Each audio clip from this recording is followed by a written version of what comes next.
Hello दोस्तों, स्वागत है आपका जॉब रास्ता ऑफिशियल यूट्यूब चैनल पे। तो आज जिस वीडियो में बात करने जा रहे हैं, आईडीबीआई बैंक के द्वारा एक न्यू रिक्रूटमेंट निकाला गया है जिसके बारे में हम इस वीडियो में बात करने वाले हैं।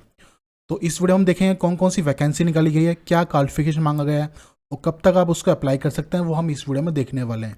तो उसके लिए आपको इसके ऑफिशियल वेबसाइट पर जाना है या वीडियो डिस्क्रिप्शन में आपको जॉब रास्ता का लिंक मिल जाएगा जहाँ पर आपको इसकी इन्फॉर्मेशन देखने को मिल जाएगी। तो जैसे ही जॉब रास्ता पाएंगे सारी डिटेल्स आपको यहाँ पर मिल जाएगी। तो जैसे आप नीचे आएंगे तो यहाँ पर आपको इसका ऑफिशियल वेबसाइट का लिंक आपको देखने को मिल जाएगा, ऑफिशियल नोटिफिकेशन भी देखने को आपको मिल जाएगा जहाँ से डायरेक्टली आप इसका नोटिफिकेशन चेक कर पाएंगे। तो अभी तक आपने हमारे चैनल को सब्सक्राइब नहीं किया, सब्सक्राइब कर लीजिए ताकि इस तरह की जो इन्फॉर्मेशन आपको मिलती रहे। तो चलिए बस ऑफिशियल नोटिस देख लेते हैं उसमें क्या बताया गया है। तो दोस्तों ये इसका ऑफिशियल नोटिस है, ये आपका आईडीबी बैंक के द्वारा निकाला गया है। ये इसका विज्ञापन नंबर है। जो आपकी रिक्वायरमेंट निकाली गई है वो स्पेशलिस्ट कैडर ऑफिसर की निकाली गई है, वो आपको बताया गया है। अब ये कब से स्टार्ट होने वाला है, तो ये आपका फॉर्म 7 अप्रैल 2025 से स्टार्ट होने वाला है, मतलब कल से आपका ये फॉर्म स्टार्ट हो जाएगा, जिसकी लास्ट डेट आपकी रहने वाली है 20 अप्रैल 2025 आपकी रहने वाली है। तो जो भी कैंडिडेट्स में इंटरेस्टेड हो 20 अप्रैल 2025 तक से जाकर अप्लाई कर सकता है। ठीक है।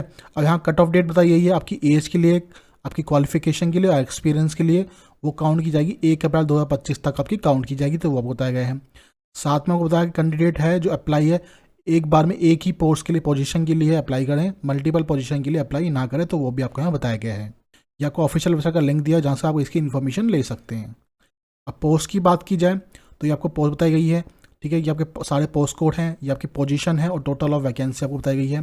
पहले आपकी हो गई ऑडिट इन्फॉर्मेशन सिस्टम। ठीक है, इसमें आपकी असिस्टेंट जनरल मैनेजर की एक पोस्ट है, बताया गया है। उसके बाद फाइनेंस एंड अकाउंटेंट की है, जिसमें आपकी डिप्टी जनरल मैनेजर की एक पोस्ट है और मैनेजर की एक पोस्ट है और आपकी असिस्टेंट जनरल मैनेजर की भी एक पोस्ट है। तो टोटल 3 वैकेंसी आपकी दी हुई है। ठीक है, फिर लीगल है, उसमें आपके असिस्टेंट जनरल मैनेजर की 2 पोस्टें दी हुई हैं। फिर रिस्क मैनेजमेंट की है, उसमें आपकी असिस्टेंट जनरल मैनेजर की 2 पोस्टें हैं और मैनेजर की एक पोस्ट है, टोटल 3 पोस्टें हो गई आपकी। फिर डिजिटल बैंकिंग की आपकी एक पोस्ट है मैनेजर की। ठीक है, फिर आपकी एडमिनिस्ट्रेटर की है, उसमें आपकी एक पोस्ट है आपकी डिप्टी जनरल मैनेजर की। फिर फ्रॉड एंड रिस्क मैनेजमेंट की है, इसमें आपकी टोटल 4 पोस्ट है आपकी। डिप्टी जनरल मैनेजर की एक पोस्ट है, असिस्टेंट जनरल मैनेजर की एक पोस्ट है और मैनेजर की 2 पोस्ट है आपकी। फिर आपकी इंफ्रास्ट्रक्चर मैनेजर डेवलपमेंट की है, जिसकी आपकी टोटल 12 पोस्टें दी हुई हैं। डिप्टी जनरल मैनेजर की 4 पोस्टें हैं, असिस्टेंट जनरल मैनेजर की 2 पोस्टें हैं और मैनेजर की 6 पोस्टें, टोटल आपकी 12 पोस्टें दी हुई है। सिक्योरिटी की 2 पोस्टें हैं मैनेजर के लिए। फिर आपकी corporate credit and retail banking के लिए आपकी 61 पोस्टें हैं, जिसमें आपकी असिस्टेंट जनरल मैनेजर की 22 पोस्टें हैं और मैनेजर की 39 पोस्टें हैं। इन्फॉर्मेशन टेक्नोलॉजी एंड MIS के लिए आपकी 29 पोस्टें हैं। डिप्टी जनरल मैनेजर की एक पोस्ट है, जनरल असिस्टेंट जनरल मैनेजर की 11 पोस्ट हैं और मैनेजर की 17 पोस्ट, टोटल आपकी 29 पोस्टें हैं। तो टोटल मिला के आपकी 119 पोस्ट यहाँ पर दी हुई है। ये आपको कैटेगरी वाइज भी आपको बताया गया है, तो वो आप यहाँ चेक कर पाएंगे।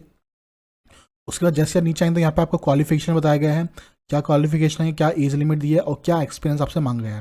जैसे ऑडिट है, ठीक है, ये आपकी फंक्शनल की एरिया बताया गया है आपको। ठीक है, जो ग्रेड आपका असिस्टेंट जनरल मैनेजर के लिए है, मिनिमम एज आपकी 28 से लेकर 40 साल बताई गई है। एजुकेशन क्वालिफिकेशन आपसे BTech BE मांगा है, इन्फॉर्मेशन टेक्नोलॉजी के अंदर या इलेक्ट्रॉनिक्स कम्युनिकेशन के अंदर, ये सारे डिसिप्लिन आप यहाँ पर चेक कर सकते हैं।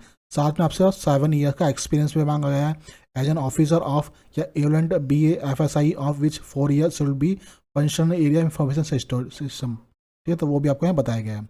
ठीक है, तो इस तरह से आप जितनी भी पोस्ट हैं, पोजीशन है, उसके लिए आप जो एजुकेशन और एक्सपीरियंस है वो आप यहाँ पर नोटिफिकेशन खोल के एक बार चेक कर सकते हैं। ठीक है, तो आपको ये सारी नोटिफिकेशन यहाँ पर देखने को मिल जाएगी।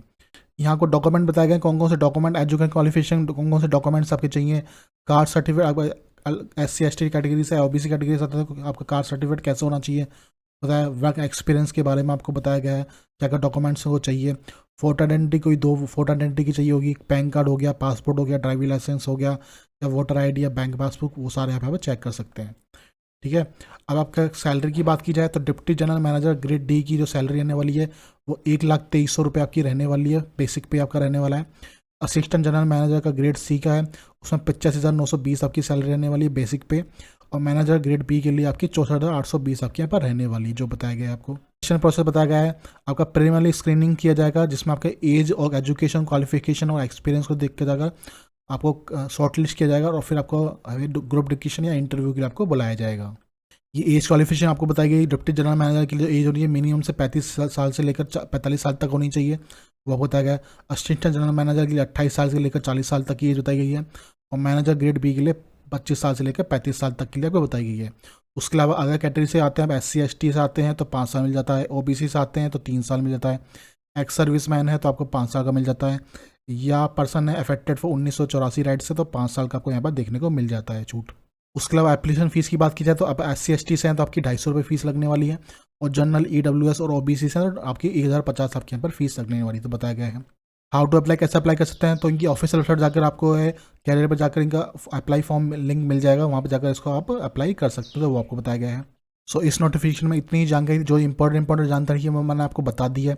बाकी आपको कोई जानकारी चाहिए आपको तो वो आपको जॉब रास्ता पर देखने को मिल जाएगी, तो यहाँ से वो जानकारी आप प्राप्त कर सकते हैं। तो जो भी कैंडिडेट्स में इंटरेस्टेड है, 7 अप्रैल 2025 से, मतलब कल से आपका फॉर्म स्टार्ट हो जाएगा, तो आप इसको जाकर अप्लाई कर सकते हैं। तो आपको ये वीडियो अच्छी लगी तो प्लीज़ चैनल सब्सक्राइब कीजिए, और मैं आपसे मिलता हूँ नेक्स्ट वीडियो में। धन्यवाद।